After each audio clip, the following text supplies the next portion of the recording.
Welcome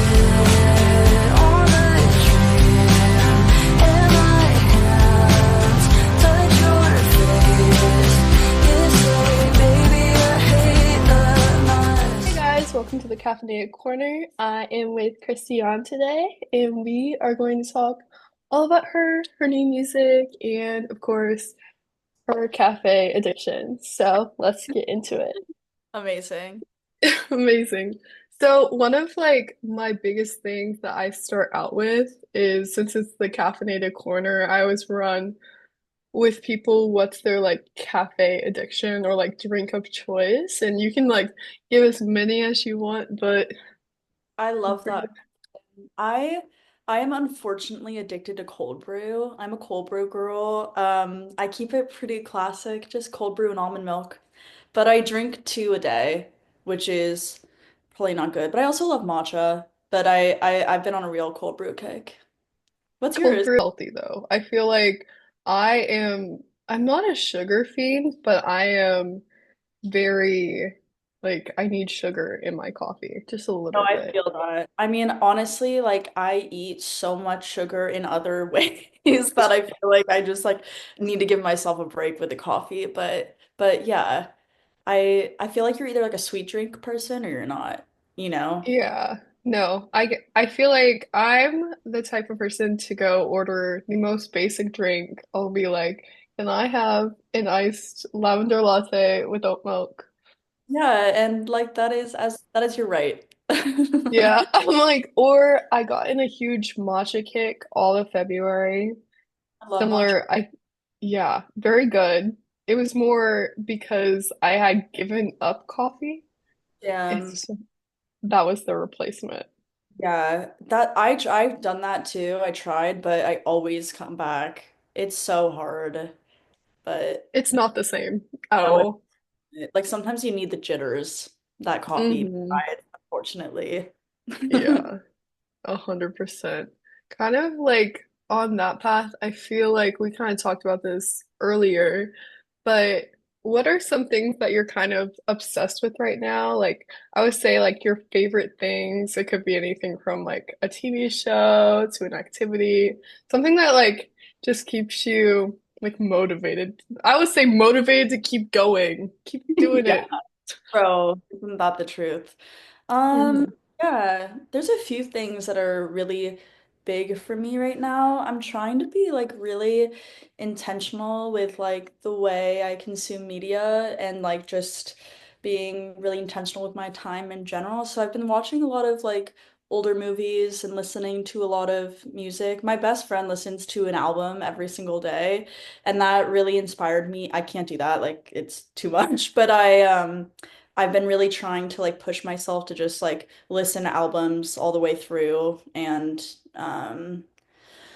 just like artists I've never really like heard of or gotten into. But on that note, I've been listening to like I just moved into a new apartment, you can see, but I like just set up my vinyl station and I've Yay. been listening to a lot of vinyl before bed. And then in the morning, I do like morning pages every morning. Like I write in my journal every morning, like brain dump.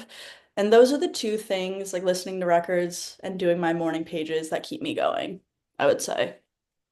No, that's so nice. I feel like it kind of gets you back to like the roots of a very like no technology zone Yeah, I where just yeah. think when I spend too much time on my phone, I start to just like criticize myself and like I just it's just not productive and it when it's used for the right things and it's like used to, like promote my music and like promote my art, like that's beautiful. But otherwise, like I'm like, you know what? Let me let me exist in the real world, you know? Yeah. That's been my vibe lately. I've also been on a huge museum kick. I've gone to the Met like 2 weekends in a row um, because it's awesome and it is really inspiring. So that's been my thing lately.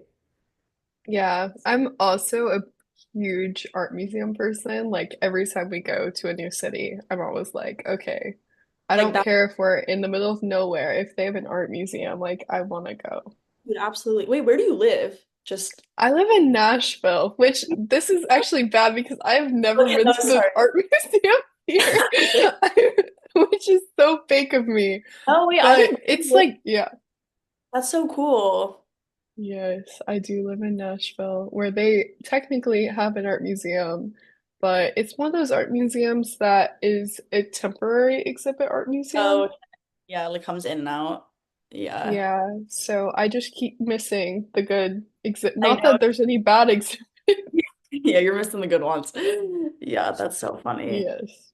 But yeah, besides that, those are like the main things keeping me going, I would say right Hey, now. no, th that's definitely some honestly very interesting stuff. And I think it's so important to kind of have things around you that like help you stay not just grounded, but just more close to yourself and understanding because you're not going to produce music that's like good for yourself and good for others if you're not Absolutely. doing Yeah. well. Like being in like constant conversation with yourself is like half of what songwriting is, you know? So Hmm.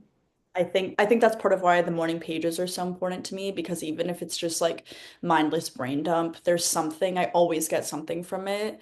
Like Yeah. yesterday, I like wrote something about the turnstile, like the subway turnstile, and then I wrote a song using turnstile later that night. Like, you know what I mean? Like it's things that you don't, it's very Yeah.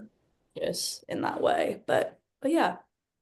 Yeah. In terms of that, I would, I feel like, do you take your morning journal to be just like very reflective and then inspirational or inspirational to It's a reflective? lot. It's just a lot of, like it's a lot of brain dump at first and like it's definitely a way for me to have like some sort of just catharsis and check in with myself. And I think like ultimately kind of, like as I said before, but I think being in conversation with yourself kind of allows inspiration to come through. Like I think like the whole kind of point of journaling is that so you like have somewhere to not only commemorate your life, but like commemorate your like lived experience and your emotions through those experiences.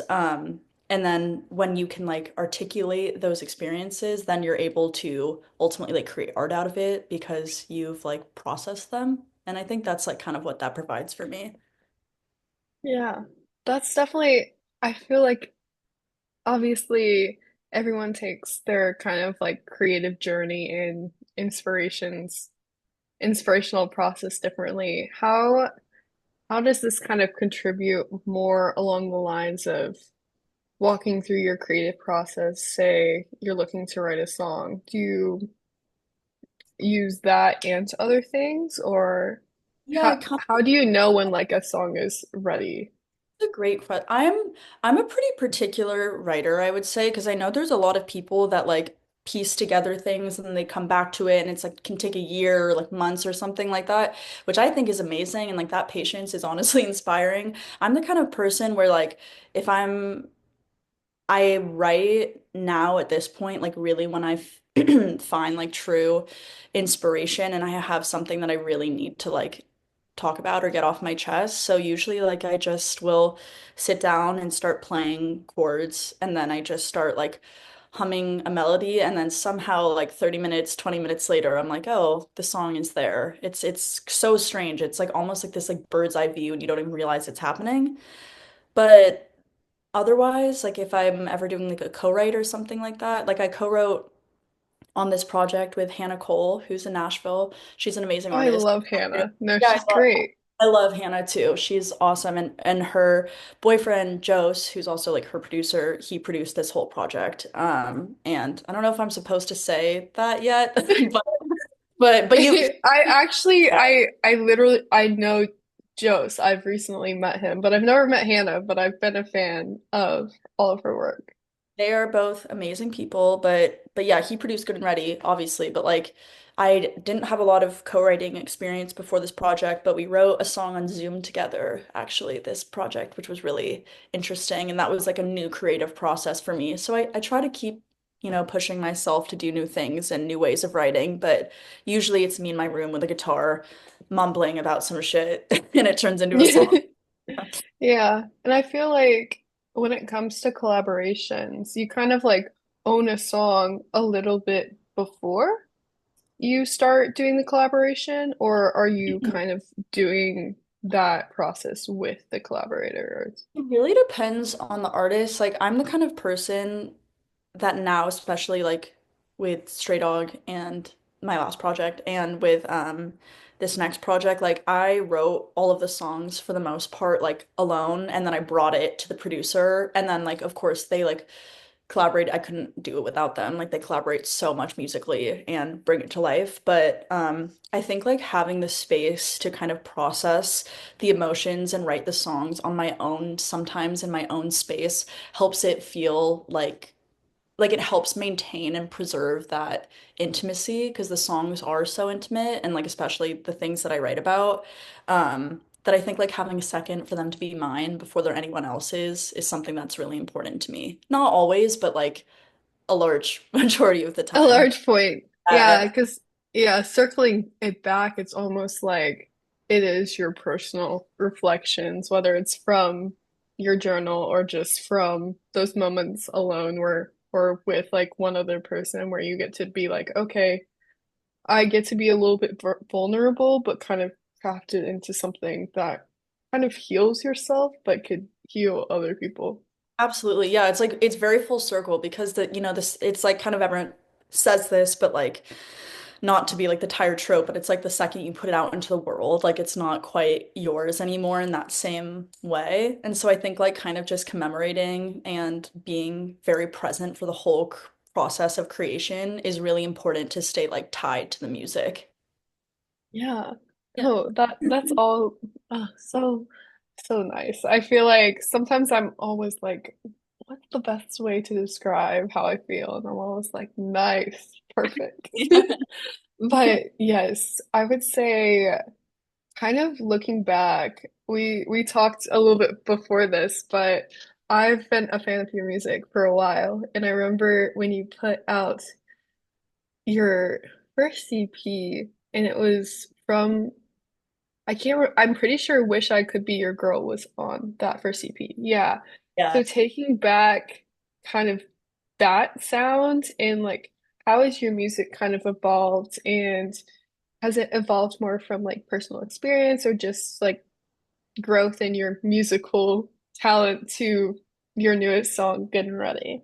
Yeah, that's a great question. I mean, obviously, there's been so many like personal experiences and like going through my 20s and just with age comes more confidence and more like understanding of like who you are as a person and who are you are as a lyricist and who you are as an artist. And I think looking back at Wish I Could Be Your Girl, I still love that song and like that song gave me so much.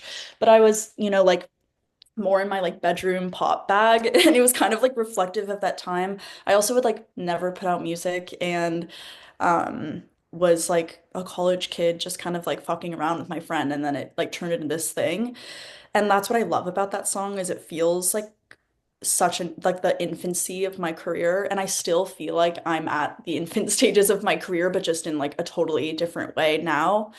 Um but musically, I think that I just became like braver in being like honest in my lyricism and just like telling stories in the exact way that I wanted to unapologetically. Because I think especially early on in my career, like, working with producers, I mean, every producer I've ever worked with has been amazing, but it's like you listen to so many different voices around you and for better or for worse. And I think I got to a point where I was like, I actually have a lot of clarity about the things that I like and that I want. And I think like my last project, Stray Dog, was like a kind of a culmination of those things. Like it's very lyrically driven. The influences are a bit older and like it was a lot of band music because that's kind of the artists I listen to. I listen to singer-songwriters and I listen to bands. And I think you can really hear that. Like I was really inspired and am really inspired in this next project by like, Amy Mann and the Velvet Underground and like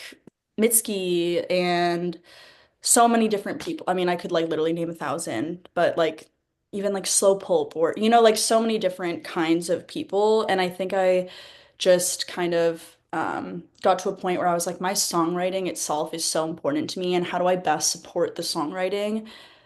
And I think that my sound kind of evolved more into like a songwriter indie rock kind of vibe Yeah. right now.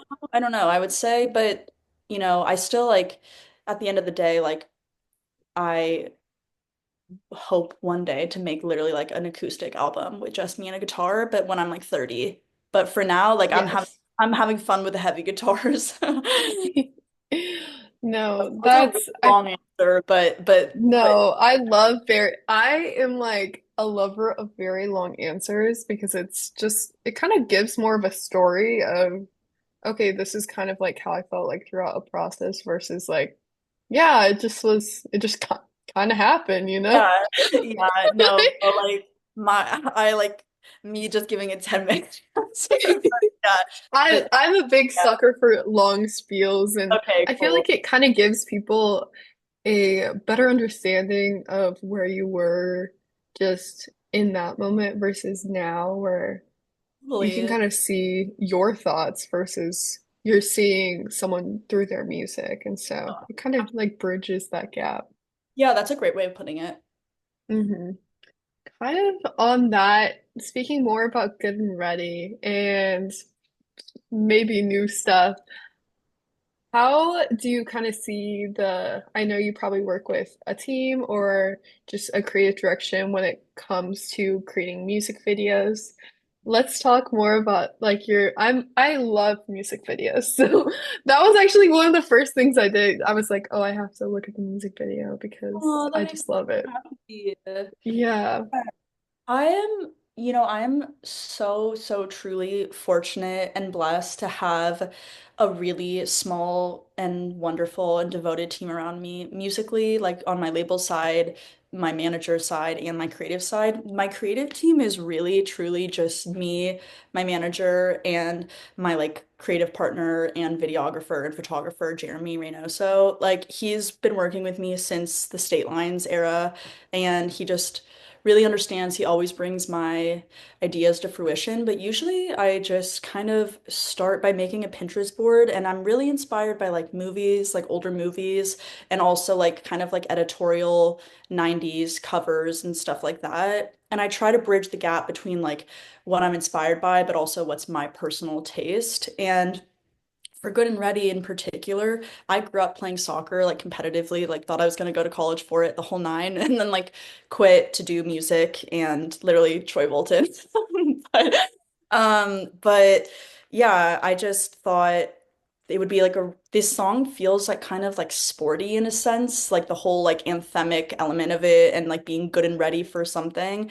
And I just had this idea of like a team around it. And then I was like, okay, well, how do I like kind of, develop something around a team? And then I was like, soccer is perfect. And then my manager found this like unbelievable space in Chinatown that is it's like an indoor soccer area, and we just like shot the video in like 4 hours, and it was just such a fun chill vibe. Like I'm at a point now too where I'm like I just want to feel really like creatively free and comfortable, and I think my music videos really reflect that. Like they're not super polished, they're just kind of like me in the moment, and like my friends are there, and it's pretty chill.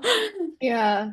It feels like almost like a vlog, if that makes I love sense. that. That's sick. Yeah, it's just very like not that you can clearly tell like there's been a lot of effort put into it, but it is that kind of like 90s DIY. television where you're like, oh, this is definitely like a polished project and you can tell it's polished, but it has that like uncut where it's I almost like love you're that. in that person's home and I you're like love seeing them do stuff, you know?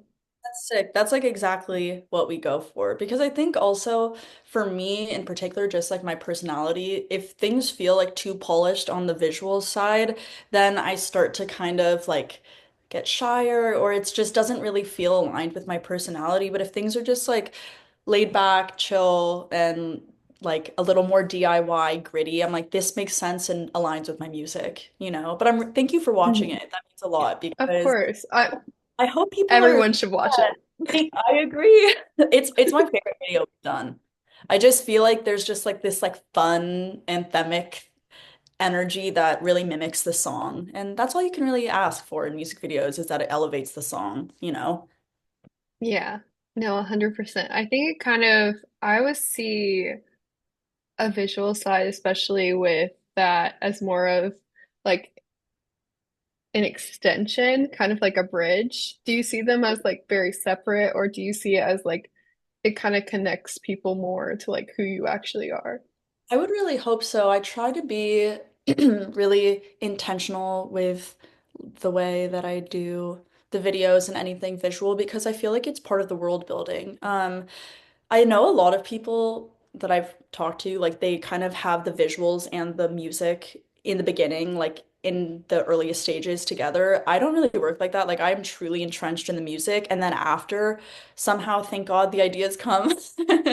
And it helps bring the music to life and it helps world build where it's like, okay, this is Kristiane as a musician, but this is Kristiane as an artist, and they're different, you know. And I think like building your artistry and building your kind of brand, for lack of better words, is really, really important because it's how your audience gets to know, kind of what you said, it's how your audience gets to know you, you know, and your taste. Mm-hmm. 100%. Yeah. And kind of wrapping up with a couple more questions, I feel like taking that a little step further, do you feel like you're able to kind of convey that when you're doing shows or like on tour where you're essentially like in front of people? Like, how do you feel about touring? Is it something that you like really love to do? What's kind of some like challenging elements that you find so with touring? I love touring. Touring is like now it's so funny because I I just never expected this, but like touring has become my favorite part of all of this. Like I just love it. I think that I'm really built for it. I really like being on the go, and I also just love playing shows. Like playing shows is the most inspiring part of all of this for me now, because I think it's so special and I like chronically open for people. And I think like part of the cool thing about opening is that like you're like this blank canvas and then like people get to like connect with you even if it's just for 30 minutes, and there's something so inherently special about that to me. But then I started getting to do some headline shows and that's been so like surreal and special to see people kind of like take in the songs and like recontextualize it in their own life, and I just want to do it more and more. But in terms of what's challenging, man, I'm just so like eager to do it again. I can't even think of Yeah. anything that's You're challenging. like, I'm just like, it's the part I would say I went to a festival this summer. I went to Lollapalooza and fun, right? uh, That's how I think of it after it's been like 7 months. I'm like, that was so much fun. Like, and then like after I wrote about it because I was like, you must write about it or you're going to become like, that was the best experience of my life. Instead, instead now I have my words for being like, that was insane experience. oh, I feel it. I mean, like, Mhm. I will say, like, with playing shows and all of that, it's a lot of energy. And, like, I actually am, like, Mhm. an introverted person. Like, I have my people and I love them, but, like, I can be, like, you know, pretty to myself and a homebody. Mhm. So I miss home when I'm on tour and I miss home when I'm playing shows, but then I'm like, okay, I want to go back out and play again. It's like a cycle, kind of going back to like the first question. Do you feel like you use those kind of things like journaling and probably not vinyls, obviously, but kind of music to kind of keep you to the point of feeling like it's like a little bit of home, like while you're on the road? Absolutely. I mean, like I haven't done touring the way that a lot of like artists I've opened for have, where it's like all year and extensive. I honestly would really like to do that, but like in my experience from touring, yeah, it was a lot of journaling and a lot of just like honestly, like I tour with my best friends. So I like Kelsey, my bass player, Jesse, my music director, and Sabrina, my manager, like three of my closest friends. So I think like having people around you that make you feel very like grounded and stable and seen is like probably the most important part of it, you know? 100%. I feel like touring is such a cool thing, but also it's just there's a reality of touring now, which is like sad, but also it's such a gratifying thing when you're able to kind of find people that kind of keep you uplifted, even if it's crazy. No, absolutely. And like also like the audiences are like so generous, especially when you're an opener, like especially when they're really receptive to you and receptive to being, like entrenched in a new experience with someone they don't know. Like that's a really special thing that I could never take for granted. 100%. Sweet. Well, this is kind of the end of the interview, but I want to ask you a couple questions that it's kind of a way for you to kind of shout out anything or be like, give us a sneak peek of like what's next. I Okay. guess it'll just depend when this comes out. So, Yeah. I mean, yeah, like just kind of what's next vibe. yeah, yeah, it's more like, yeah, what's happening in your life? There's a lot of music and shows and the whole nine. And yeah, I actually made the whole project in Nashville. I don't know if I told you that earlier. Yeah. Yeah. Which was When? I went back three separate times, but in August, October, and then January. But Surprisingly, that was when I was gone. So that's good. that's good. I was Yeah. about to say that's good because I was not here.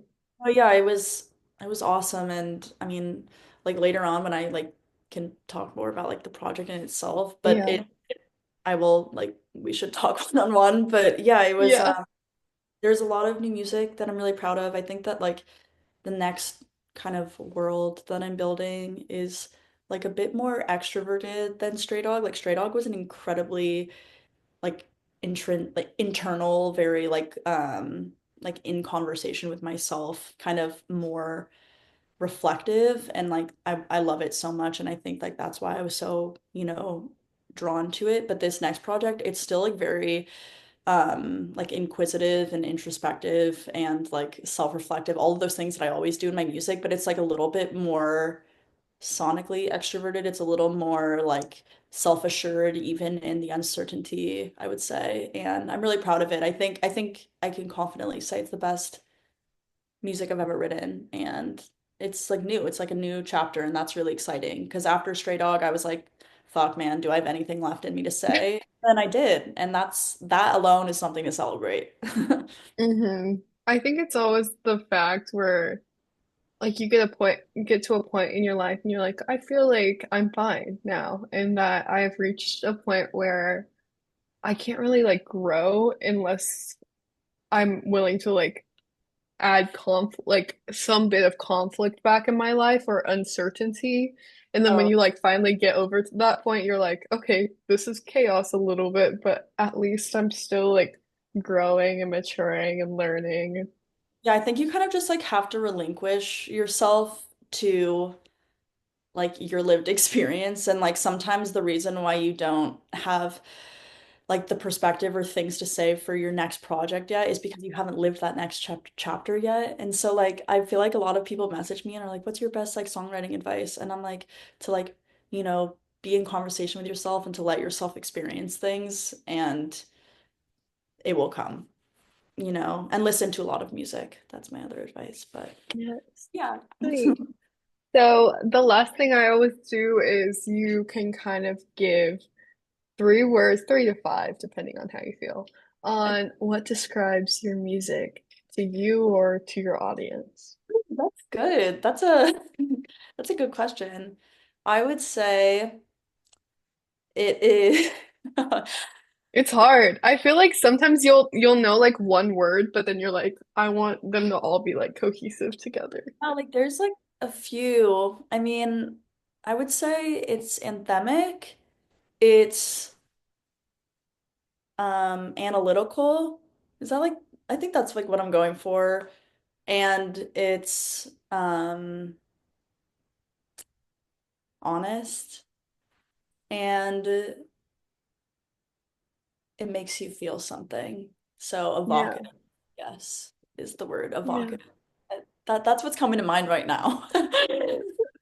It's like, don't hold me to this, but that's what it is right That's, now. that's what's coming to me right now. Yeah. Well, sweet. This is kind of like the end, but thank you so much for coming and like being a part of this. Good. I am stoked and honored, and I love your playlist. I always have. And thank you for being such like an early and continued supporter of my career. It genuinely means a lot to me.